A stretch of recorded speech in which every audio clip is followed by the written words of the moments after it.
Well, well, what do you know? Hey, Spectre, I'd like you to meet my favorite informer, Sidney the Snitch. Hello, Sidney. Hiya, Copper.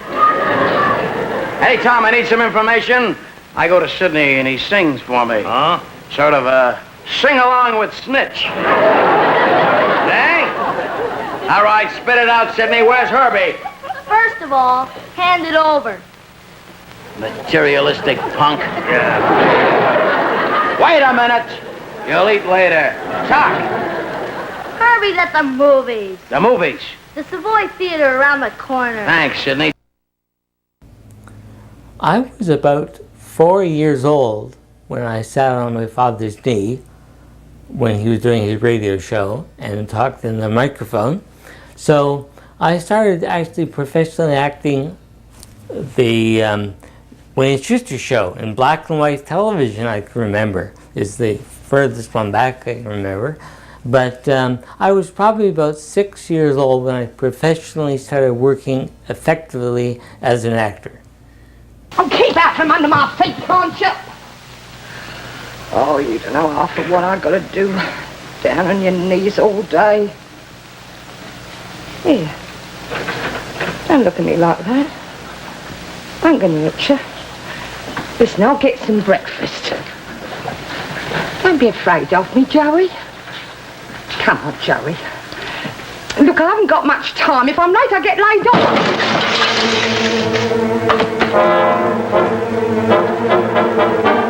No, Daddy! Don't shoot him! Hey, Joey. You know what you did back there? What? A few minutes ago, Joey talked. Joey talked? Mm-hmm.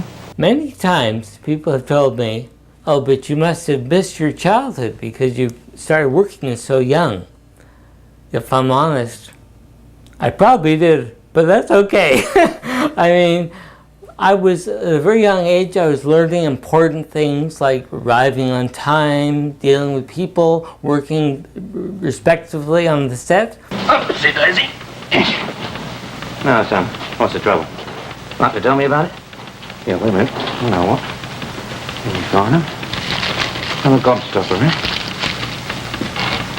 Oh, go on then, won't bite you. Now, would you like to tell me what it's all about, eh? I don't know if you get much out of him. Should I charge him, sir? I don't know. Have we had him in before? No, I don't think so, sir. Why don't I drop him off on the way out? Well, now listen, Sonny. If you're brought in here again, you're in real trouble. Do you understand? I'm the baby of the family. I have 4 brothers. We're all 3 years apart. Next in line is Stanley, the musician, the guitar player. He's been in bands with Peter Quaife from the Kinks called Maple Oak, many other bands, written his own music, performed on disc. He's very active.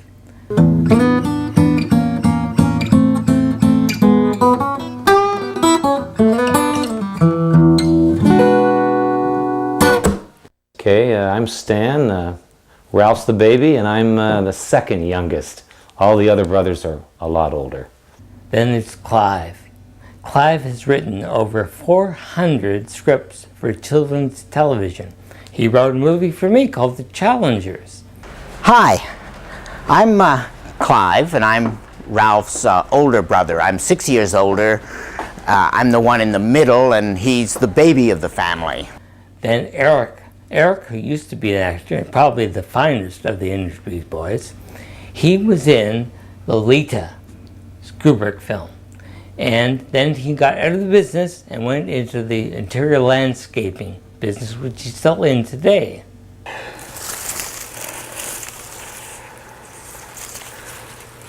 Hi, well, my name's Eric Endersby. I'm the second brother down from the top. And you're finding me here today in my greenhouse in Waterford, Ontario. Then there's Philip. Philip, the black sheep of the family, was the only Endersby boy who never was an actor. Hi, I'm Philippe. I'm standing on Sunset Strip. I did not want to be an actor. Maybe that's why I'm supposed to be the black sheep. I wanted to be a star. Let my brothers be the actors. And here I am, years later. Everything's fine, still on Sunset Strip, and going to my favorite restaurant called the Petit Four. I don't know what my brothers are doing tonight, but they're not on Sunset Strip. I suppose it's kind of difficult coming from famous but unknown parents. Dad was born in 1899. He was a Dr. Barnardo's boy. Dr. Barnardo's ran a bunch of orphanages in England. And they used to send boys out to Canada and to Australia to be adopted by farmers. He ends up coming by himself as a 9-year-old boy all the way to across the ocean to Halifax to Pickering to be brought up by a family, the Bell family, which were vaguely related to Alexander Graham Bell, I think. And he worked on a farm, and then being very tall, he lied about his age and signed up with the RAF during the First World War and flew. Became an ace. I think in those days you shot down 5 planes, you became an ace. And towards the end of the war, he was sent to Texas to help train American flyers. It was while he was training American flyers he met Vernon Castle. Irene and Vernon Castle were the Fred Astaire and Ginger Rogers of their day. Irene created the bob haircut. And they were the most famous dancers in America. And it was Vernon Castle who taught my father how to dance. So he goes back to England, still in uniform, gets on the dance floor, everybody stops and applauds. As soon as the war is over, he becomes a professional dancer. My father had a terrific influence on me as a young actor. He started it himself on the West End of London, and he was on theater as an actor during the Charleston when Fred Astaire was at another theater. Fred Astaire became famous. My father did not, but he was quite an individual. And then he wants to escape taxes and scandal, so he goes and lives in Paris. And he meets my mother. She was the first woman veterinary surgeon in France. She went to Alfort, which was a school which was only populated with men. I mean, there was men students, men teachers, and so on and so on. And since my grandfather was such a fabulous presence in Paris as a oculist, eye operations, he was able to get her into Alfort, which was sort of like getting her into West Point, you can imagine. They married in Paris. They ran a clinic. It was a huge place. They raced greyhounds. They had a pet cheetah. This woman came back from Africa, and she brought 2 cheetahs with her. They were both sick, and my mother made them well. And instead of the woman paying cash, he decided to give her one of the cheetah, which my mother accepted. And the reason that she did that is because she was a friend of Josephine Baker, and Josephine Baker had a cheetah. And the 2 of them used to go around in Paris in the convertible and on the boulevard, you know, with both their cheetahs. Apparently when Philip was born, it would never leave the house without first licking Philip's face. Of course, had a tongue like a rasped file and would set him off screaming and crying. So here I was born in Paris, 1939, and my father was with the RAF, so he had to take off, and he had to go to England. So he was stationed in Paris, and there was the phony war, and then the Germans started advancing, and the group of RAF personnel started moving south, he met my mother just outside the city of Paris, and he stopped her and said, "You can't go back. By the time you get to Paris, the Germans will be there." And she said, "Our son is there. He's with, the grandparents." And he said, "Well, you have to make a choice." And she chose to go with him. And for the rest of the war, he spent commanding a base in Scotland. So I was born in Edinburgh. Eric was born in Inverness. He was on Front Page Challenge once because it was his area that Rudolf Hess landed in during the war. The story is, and it was on CBC, that Rudolf Hess flew from Germany into, Scotland, and our father was the officer of the day in charge in that airfield, and he landed there.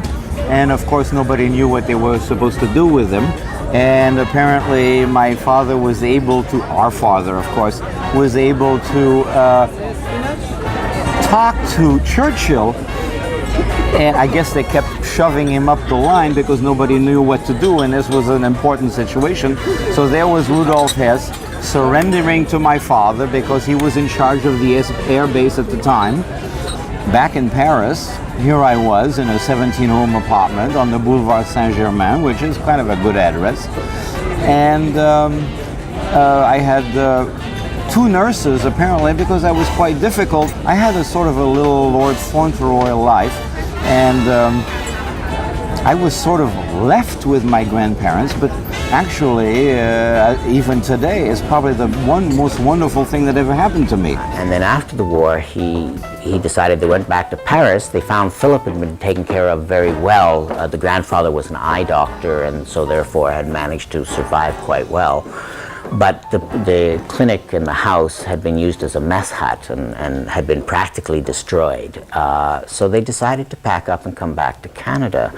So they came back to Canada. He was ill with ulcers and various things from the war. So he was in a Veterans Hospital in Montreal. And that's where Stanley and then Ralph were born. So Ralph was born in Montreal. Mom ruled the roost. I mean, Mom was the godfather of the family. She was short, she was ferocious, she was French, she had a temper. Because she had been studying to be a vet, she couldn't cook. She once operated on a 20-foot python, which they had put in a ring with a bull for a silent film, and the python had wrapped itself around the bull and squeezed and killed the bull, but had got gored, and my mother sewed it up and sent it on its way. I'm from Creep and Crumble, the undertakers. Oh, yeah, well, he's right in there. I'll go with me, if necessary arrangement. You're not going anywhere. I don't like flowers. Well, as they say in my profession, you may not like flowers at the start, but eventually they'll grow on you. We moved to Toronto in the early 50s from Montreal. Dad by this time was too old to dance, so he became an actor, and he thought, I have 5 sons, why not get them all in the business and we can make money out of them. So we all became actors. Instead of paying for 5 sets of lessons for acting, which he couldn't afford, he opened up his own acting school, Paul Endersby School of Drama. And the sort of corporate philosophy on all the letterhead and everything was versatility is the key to success. My father played guitar and sang and wrote songs. And when we were all growing up, we all would sing these songs together in drama class. We learned how to do all the ballroom dancing and Charleston and Black Bottom. And the soft shoe was a really big number. And my dad had a radio show called Shall We Dance? And he also did a musical called Shall We Dance on the stage. And what was kind of fun, Ralph, you might remember this, is that we danced to Me and My Shadow. We were all in black tux, you know, with the hats and the cane, just like Fred Astaire. So there was Paul and me and Eric and Clive and Stanley, and there was you were the smallest one. And then we all had these outfits on, and it was kind of dark, and we were dancing to Me and My Shadow. It went over very, very well. And we used to all go down to the radio show and go on the air, and I'd say, "Play me Hound Dog by Elvis," and Ralph would say something different. And we started going down to CBC, and then we started doing television shows. This is the angel that brings home candy. Candy? Who the hell wants candy? They got a kid or something? This is the devil that tars you behind. Watch out! Watch out, you bad boy! Here, hey!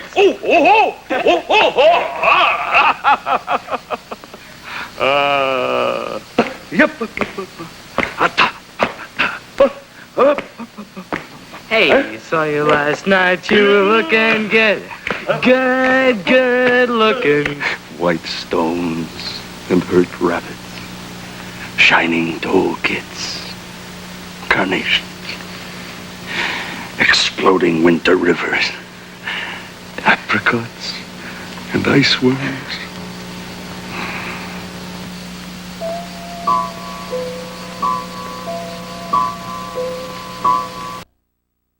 Well, when I finished high school in, I guess it was 1958, I went over to live in London, England.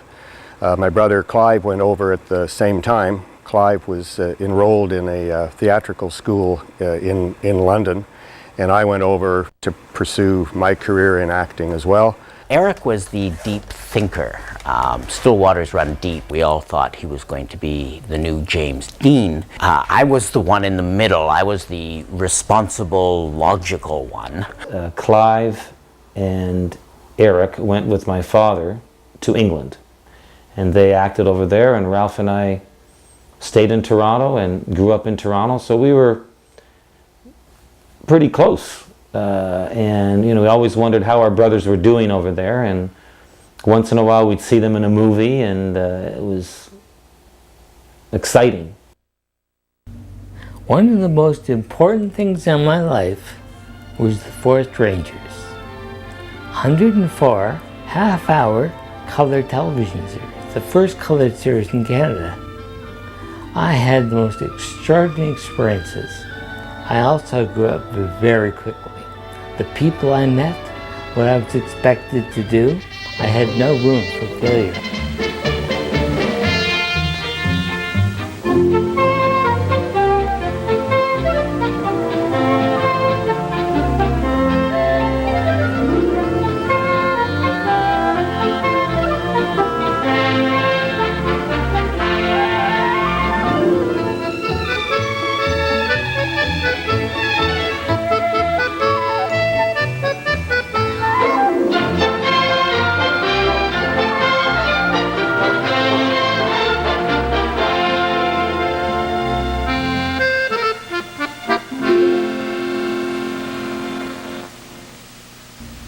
We had the pleasure of working with almost every Canadian actor that existed. We had bears, we had moose, we had huskies, we had rattlesnakes with their venom still in them. That's a difficult two-shot to deal with. Hello, Chubb. Nice place you got here. Come in. Shut the door. It's cooler.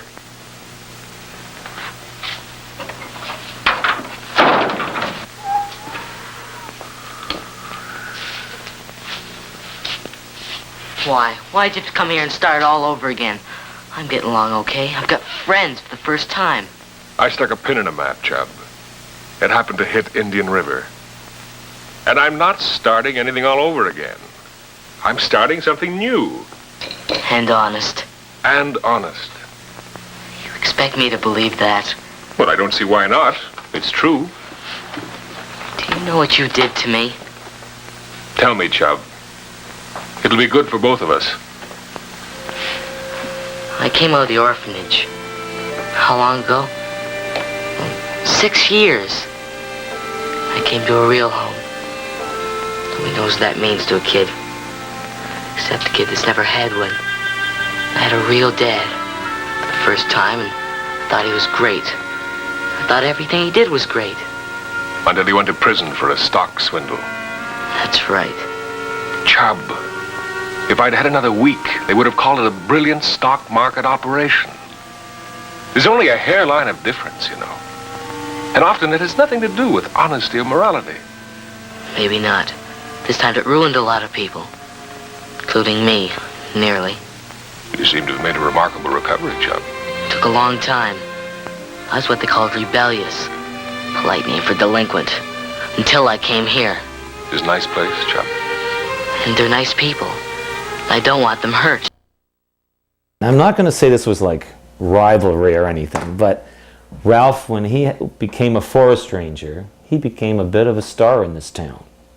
And he had a lot of lovely women around him, and he became a pretty powerful guy. I guess one of the things that I always find amusing about Ralph is this whole business of him being in the Forest Rangers. Understand when I left Canada to go to Europe, Ralph was 9 years old and just a kid in my mind. And when I came back, he was all of a sudden this junior forest ranger, and here he was known for all this outdoor business, diving into lakes to rescue drowning chipmunks or traipsing through the snow to save a trapper and stuff like that. And the irony of it all is Ralph's just a city kid. He always has been.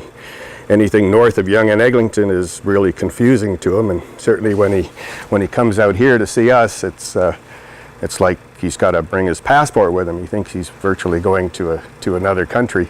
Once in a while we'd be in a situation, and I don't know if Ralph really picked up on it as much as it was happening, but we'd be somewhere, there'd be 5 or 6 girls with their boyfriends all around, and one of them, that's Chub over there, whoa, you know, and all these guys would be getting like pretty uptight, you know, like who's this Chub guy, what's going on here? And they go, that's Chub.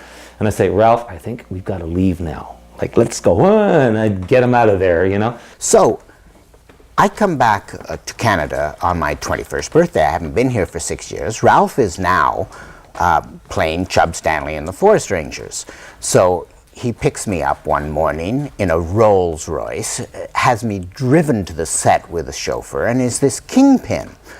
So a couple years later, he comes over to visit me in England, starving actor. And I'm standing with him on the tube station. We're going to a party or something. And I'm saying to him, now, Ralph, you're going to meet my friends. And this is England. This is the home of Shakespeare and Milton and Shaw and Oscar Wilde. Nobody cares about the Forest Rangers. Nobody cares that you were this big Canadian star. Nobody's even heard of you over here. And he sort of, nods. And we turn to get on the train, and there's this young girl, and she goes, you're Chub Stanley, the Forest Rangers. And I go, I'm lost. There's a lot to do with that ranger thing for Ralph. I was at a folk festival, and this band did a song and mentioned Chub in the tune, and I went, you know, what's this all about? So Ralph had fun, but he was always straight. He never ran away with it. His ego never got the best of him. He always had just a real person always. I have a little story there. I have a friend who is actually with the Ministry of Forestry and is, I guess, almost what you'd call a forest ranger. He does go out and fight forest fires on occasion. And when I first run into this individual and he realized that Ralph was my brother, he was so excited to meet him. This was his mentor. He said the Forest Ranger show is probably what decided him to move into that field. We set up a meeting, and my friend Joe brought Ralph a present. He got him an antique compass that would have been used by the Forest Rangers back in the early years. Presented it to Ralph, his mentor. Ralph opened it up, and it was pretty obvious from the expression on Ralph's face that he had no idea what this thing was. I think he thought it was some kind of transistor radio, and we had to very quickly jump in and save the day and say, oh, look, a compass, Ralph. I'm sure Ralph still doesn't know how to use a compass. Ralph, who was the baby of the family, but was mainstream. He was known as the mainstream guy. He at one point, remember that film Peter Sellers' Girl in My Soup, where you push buttons and lights come on and romantic seduction music? That was Ralph's idea. I mean, all he wanted to do was drive a Porsche and all the rest of it. But of course, like the rest of us, he was one of the better actors of the family. After the Forest Rangers series, I did such shows as Rip Off for Don Shabib, Sunday in the Country for John Trent, Megantic Outlaw, Nestor Shadows, and many other shows, both for TV and for the big screen. Well, they wouldn't recognize me as a conscientious objector. And I knew I couldn't live with myself if I went to Vietnam. So, well, I could have gone to college and get out of it that way. Well, why didn't you? That's what Reggie's doing. Maybe Reg thinks education is meaningful. I don't. I'd rather work as a grease monkey than write copy for Madison Avenue. At least it's honest.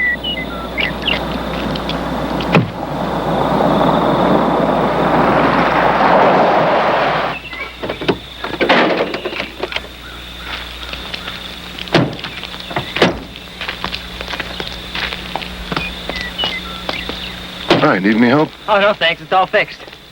Good. What do you got here? What are you doing?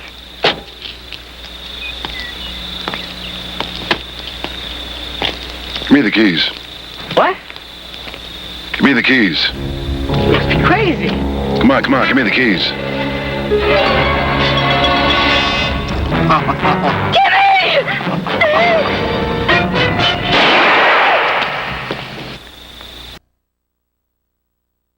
Larson! You're under arrest. I got a warrant.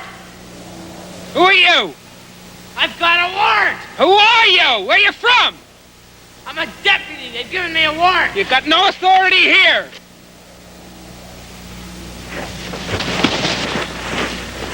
Look, I've got a warrant. It's not right. They've no business. Look, I said they've given me a warrant. Got no quarrel with you. All I want from them is fair treatment. I don't care about your damn arguments. Robert, please go home. Get back! Shut up! Robert, please go home. Get back! No. Shut up! Shut up, you bitch! Morrison, you coming with me? You understand? You coming with me?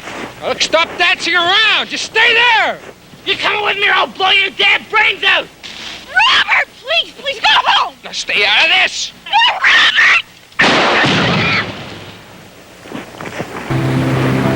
Sun and sand goes against the sky, water and sunshine in your hair. Coming down the beach with the sea mist in our eyes, going into town to the fair. So hold my hand and I'll laugh at the sea. It can't catch us once we're free. I'll love the time that we're together and rest my mind on just you and me. Oh, hey, listen to the sea. Do you love me?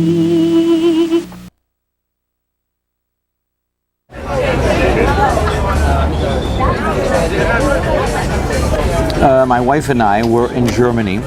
She was an opera singer. She had a contract with Lübeck and Hamburg, so she would do La Traviata in German in Lübeck, 3 days later in Hamburg in German, and then back to Lübeck, and so on and so on. All of a sudden, who knocks on my door? Ralph. Ralph is there, and he apparently is seeing different doctors about his eyesight, which apparently is going down, and he can't do any more acting because the lights from it's too much, and so on and so on. So I showed him around. I introduced him to a lot of German people, especially to Uschi, who had a bar called Rauffang in Lübeck, and so on and so on. And if you go to Rauffang, and I'm sure Lübeck is, Uschi is still there, and you say, do you remember Ralph from Canada? And she says, oh yes, and so on, because maybe Ralph is the only Canadian that they've ever met in their whole lives. So that was a wonderful time, showing him all those kind of things. And from there, he went to Paris. He went to see the oculist of Mitterrand and so on. And later on, he actually was able to stop his eye problem, and it did not become better, but at least it stopped. And I think he was able again to be under the strong lights in a studio. That took me to where my profession slowed down a little bit. And I thought to myself, well, interesting. I actually came into this business a lot in the coattails of my brothers, so perhaps I should be sure this was a chosen fact and not an incident. So I went into business, and I spent a couple of years away from the industry. And it was a very valuable time in my life, but I did know the industry is where I wanted to be. As an actor, I'm not so sure. Maybe as a producer, a director, I wasn't so sure. So I thought, well, producing makes things happen, so that's where I should go. I will not serve that in which I no longer believe. whether it call itself my home, fatherland, or my church. Daedalus, do you know you are a strange, bloody man? The soul has a slow and dark birth, Cranley, more mysterious than the body. When the soul of a man is born in this country, there are nets flung to hold it back from flight. Nationality, religion, poverty. I shall try to fly by those nets. I will express myself in some mode of life or art as freely as I can, and as wholly as I can. After doing a few commercials and industrials, I turned to drama, and I went down to California with 3 projects under my arm: the Challengers, Watch, and the New Forest Rangers. Down there, I pitched my heart out, and I had a wonderful time, got some interest in some of the properties, and came back and made the Challengers as a 2-hour movie. What an experience. That was probably the next most significant part of my life, right? It's a 2-hour movie for television that was sold all over the world. It's won 6 international awards. It's been sold to Disney. It's been sold to BBC. It's been won awards in Chicago, New York, Boston, and many other areas. And it's for kids again. So I'm back doing children's television.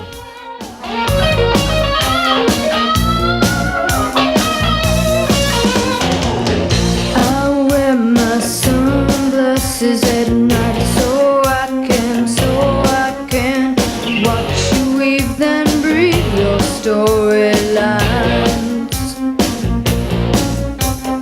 And I wear my sunglasses at night so I can keep track of the visions in my eyes. While she's deceiving me, she cuts my security as she got control of me. We're being finished going like that. Are you kidding? So we'll practice, okay? Hey guys! Wait up! What's your band like? What's it to you? I want to be in it. I mean, I can play the keyboards. I can even read music. No way. Why not? You have to be a challenger to be in our band. No girls allowed, see? Are you guys for real? It's the rules. No girls. Well, that is stupid. Tough binolas. We don't change the rules for nobody. Especially girls. So take a hike, Mike. I only want to be in your band. Oh, grow a mustache. What is this? Be Nice to Crybabies Week? Shut it, Muffinhead, or I'll shut it for you. Come on, guys. Stop it! Please don't fight. Just stop it. Stop it. Don't fight. Will you please just stop it? This is all my fault. I only wanted to be a challenger. No, you just wanted to be a challenger to make us look stupid. That's not true. You should have told us who you were. I couldn't. I tried. Why not? Because I wanted to belong. You don't belong. You're a girl. Why'd you make up all those stories? Yeah, why? Why? I wanted my dad. I wanted him to be alive.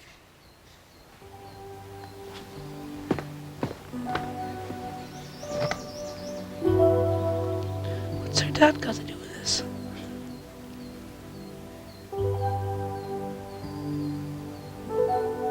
I wanted it to be real so bad. But it was all pretend. Just like Zach said.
Ralph hired me to write a movie of the week and began bossing me around, of course, like a brother.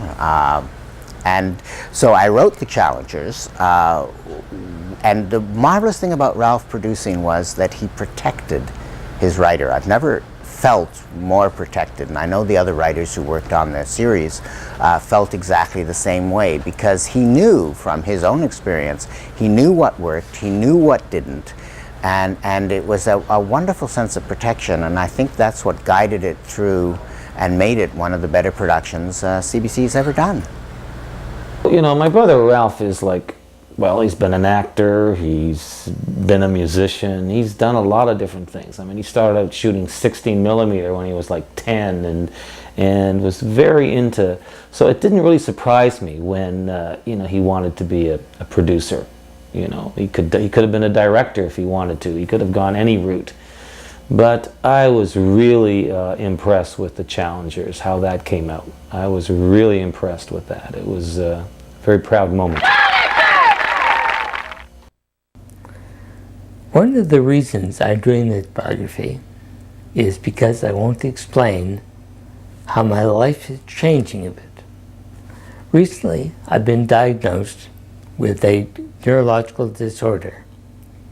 It's not a threatening one, life-threatening disorder, but it affects my balance and my speech, clarity, articulation.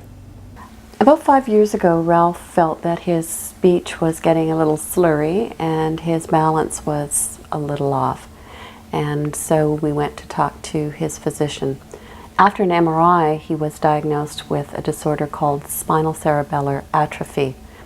What that means is that he's losing cell mass from his cerebellum. That's the old brain, and it contributes to our being able to know where our body is in space. And so it affects our balance, and it also influences our speech, the fine motor movements of the body. I have to learn how to deal with this. So my idea is to embrace the problem and rework it and make it a part of my life. But how? What form is my destiny to take?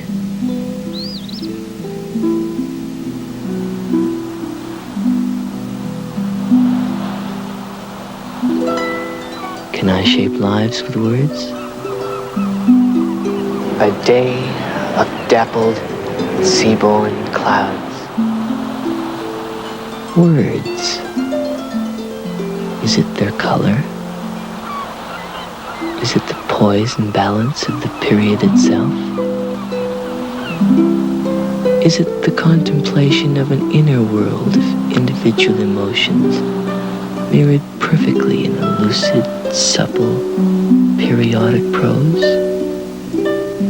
That's it.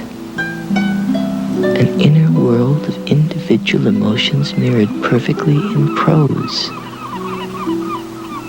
Yes, that's my vocation, my destiny, to create life out of life. My soul rises from the grave of boyhood, spurning her grave cloths. Yes, yes, I shall create proudly out of the freedom and power of my soul.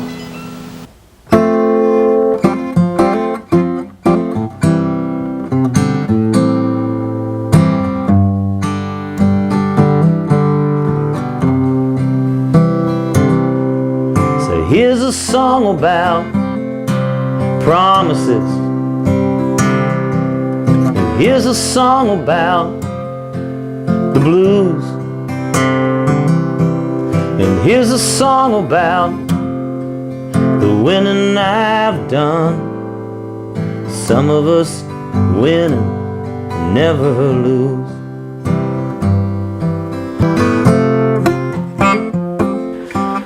Well, this whole thing about Ralph and his illness is, of course, a difficult thing for us to deal with. It seems kind of unfair if one of us was to develop something like this, that it had to be the youngest one that still has so much more to do. I think, however, there is one blessing, and that's Ralph, I believe, has the ability to cope with this and cope with it well.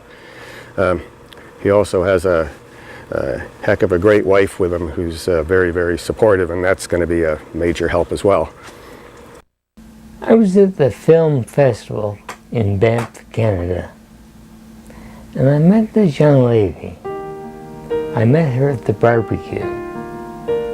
We stood in line together for dinner, and then shortly afterwards, she said she had to return to her hotel.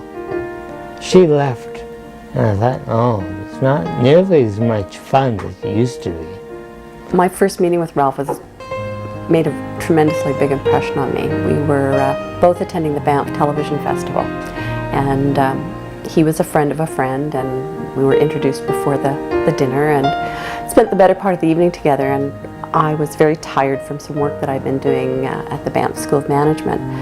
And so I said goodnight to everybody and headed off to take the bus home. So I went back to the bus.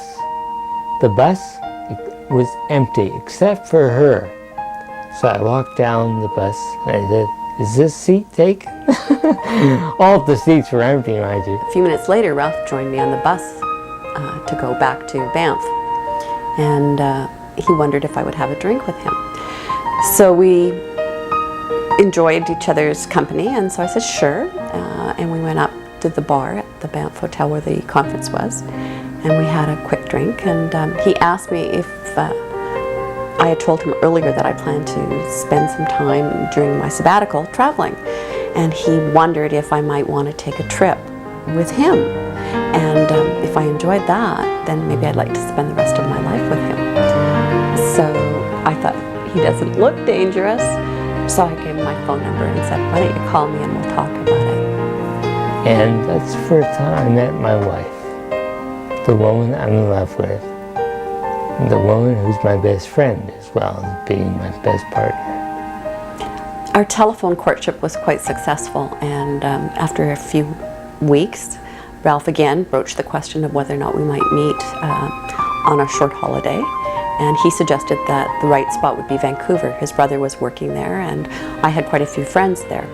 So we agreed to meet, and he was a little nervous that I wouldn't recognize him because it had been, by the time we got together again, it would have been at least 2 months. And so he sent me a postcard that featured him in his role as Chubb on the Forest Rangers, but he was only 12 years old and he had a husky with him. So I asked him if he was planning on bringing the dog to Vancouver. And he laughed and he said no. But when I got to Vancouver, my plane arrived first and I was waiting for him. He came down the ramp from the plane with a stuffed husky under his arm so that for sure I would know who he was. There's no missing him. But I'd already seen you once and I knew you weren't. Exactly. I knew you might not recognize. So I figured if I had this under my arm, couldn't miss, right?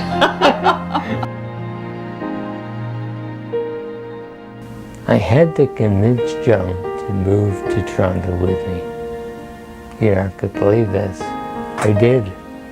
She moved here. Then we bought a house together here. And then she married me. Amazing. Ralph was, without question, one of the most compelling individuals, tremendously exciting person to be with that I'd ever met.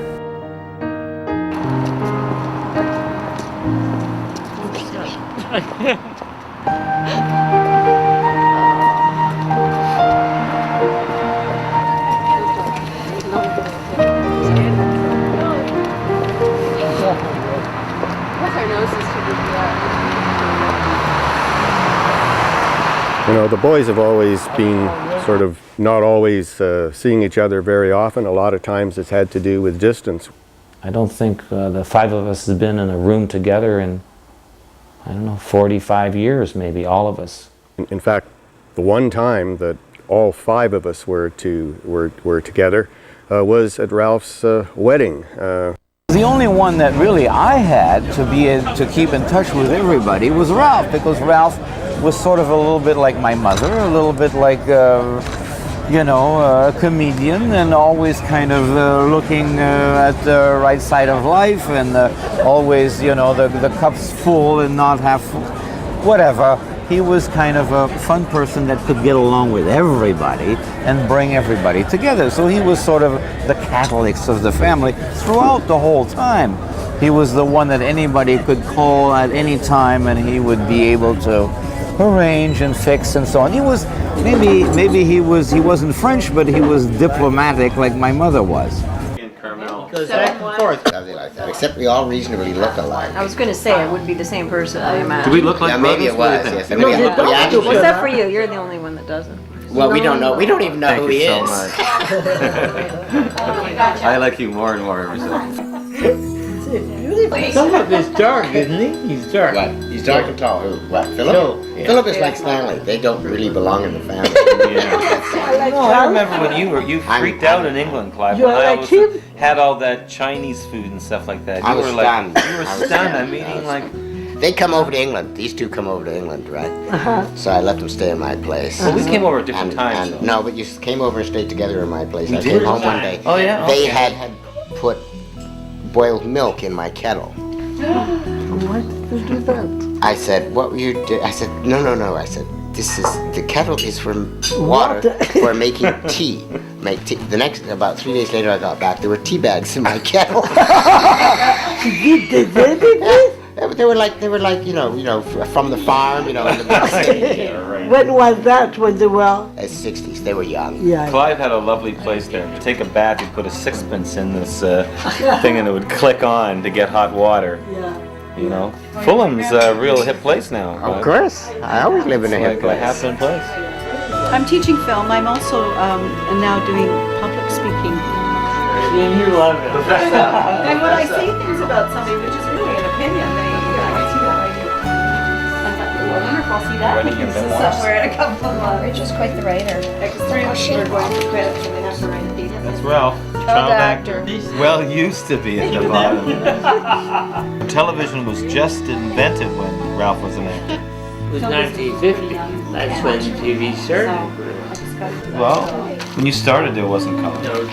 My roommate. When you were doing your ones where when you didn't speak and the guy had the gun with the guy from the Avengers or whatever, that one, there wasn't any color then. That was all black and white. No, black and white. I'll never forget black and white.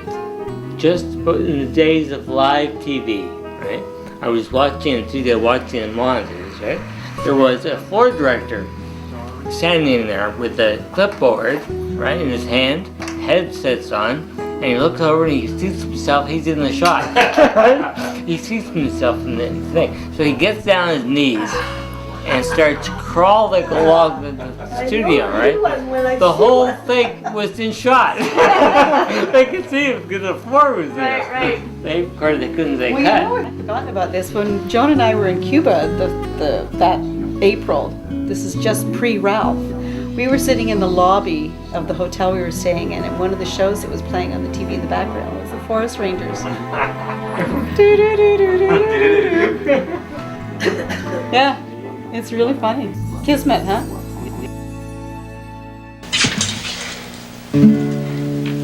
There are places that contain you, there are corners in your soul, plastic laminations in your life.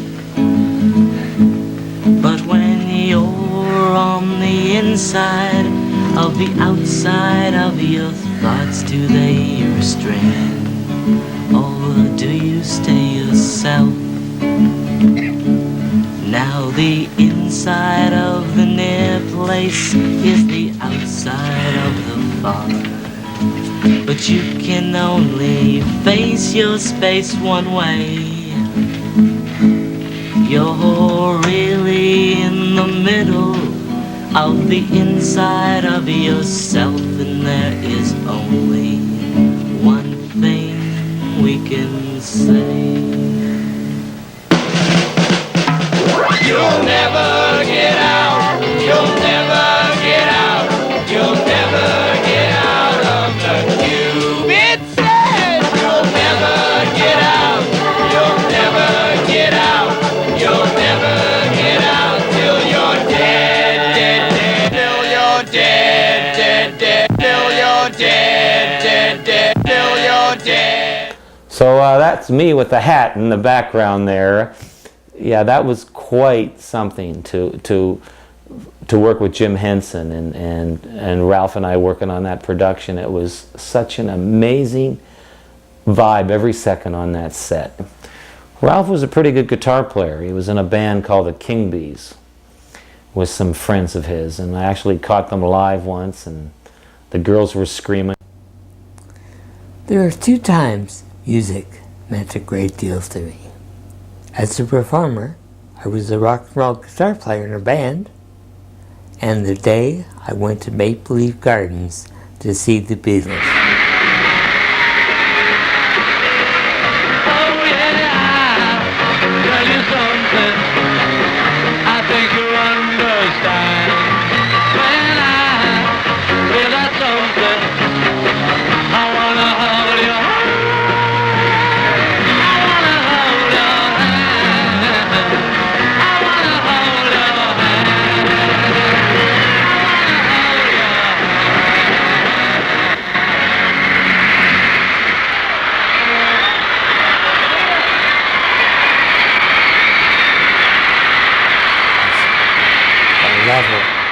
Screams from the crowd. The music could be heard crystal clear over the constant scream. It was amazing. That was one of the most exciting moments as a viewer to listen to music.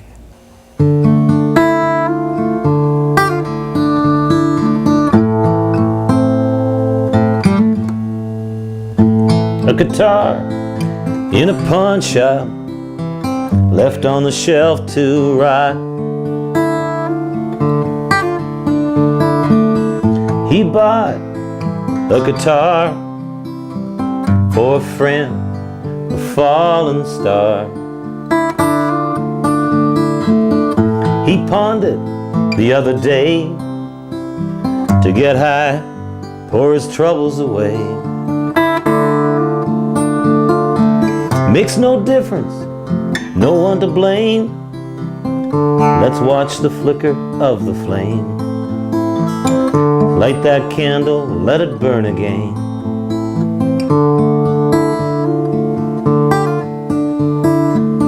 She told of her unloved guitar, it would not hold its tune. I tuned to that broken peg as she left the room. Makes no difference, no one to blame. Let's watch the flicker of the flame. Light that candle, let it burn again.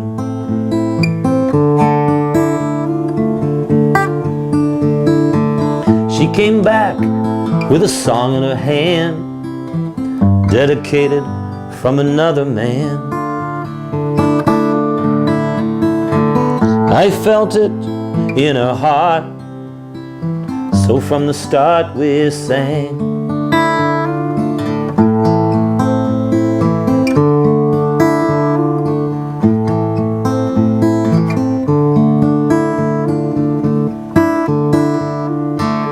Makes no difference, no one to blame.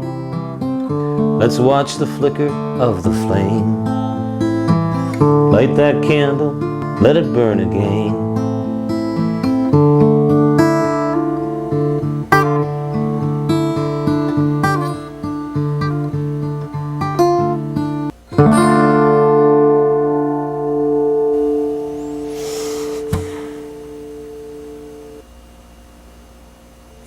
Here you go, Ralph.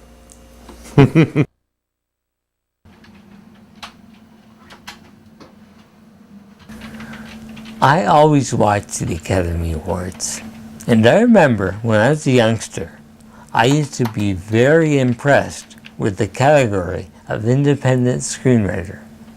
So much so that that's what I'm doing now, writing for film and television. I have a half-hour script called Sculpture. I have a movie of the week, which I'm working on with my brother Clive, called Sunhaven 5. And I'm even venturing into the world of animation.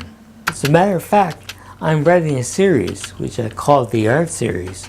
Sculpture, The next one's called the actor, then the animator, and then the author.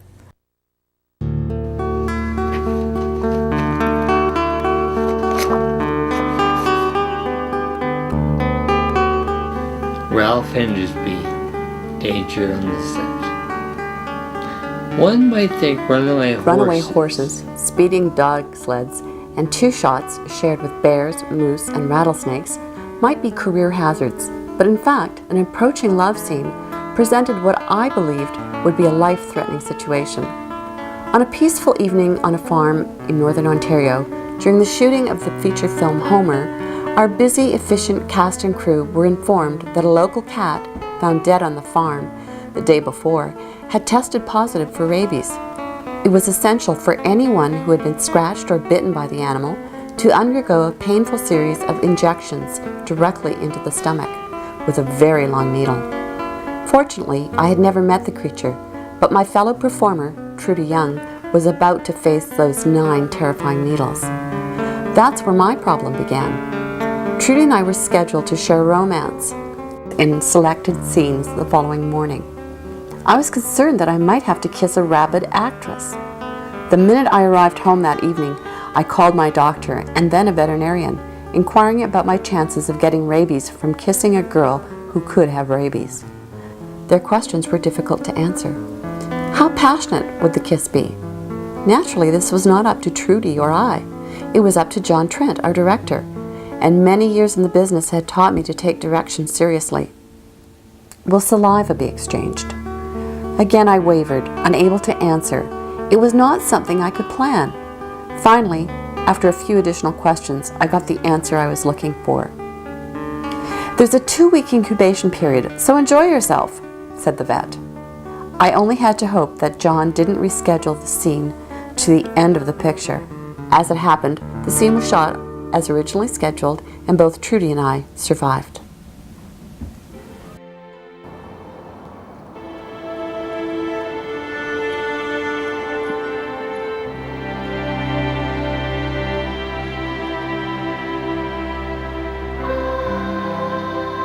The secret to Ralph is the acting, because you are there as an actor to please an audience. If you look at Ralph's career, if you look at the way he handles his relationships, if you look at the way he handles his illness, it's to make you happy, to make you comfortable.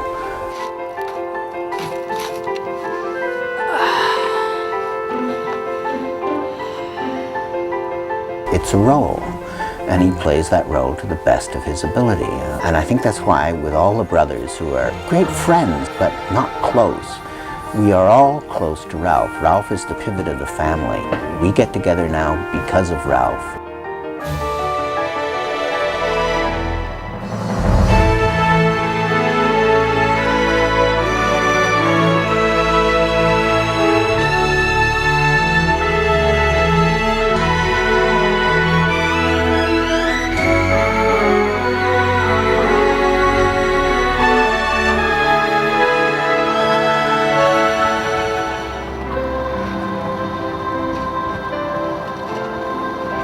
My legacy is my work, my acting, my creating, my producing, and in the future, my writing and my editing. I want to tell stories. I want to reach people with passion, emotion, and with heart.